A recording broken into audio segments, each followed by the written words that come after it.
कुंडल तालुका पलूस जिल्हा सांगली येथे सुरू केलं। भारतातली ही 5वी प्रशिक्षण संस्था आहे जिथे वनाधिकाऱ्यांना प्रशिक्षण दिलं जातं। आणि आणखी एक महत्त्वाचा उल्लेख म्हणजे पुण्यामध्ये जे हिंजवडीला राजीव गांधी IT पार्क आहे आले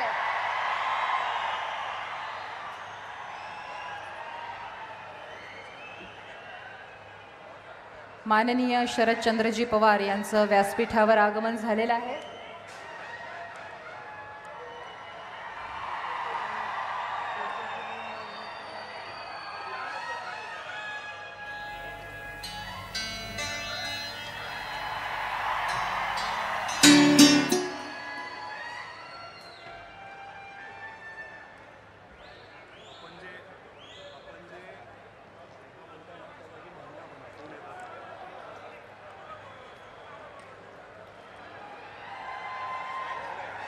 माननीय सुशील कुमार शिंदे महाराष्ट्राचे माजी मुख्यमंत्री यांचंही आगमन झालेलं आहे व्यासपीठावर।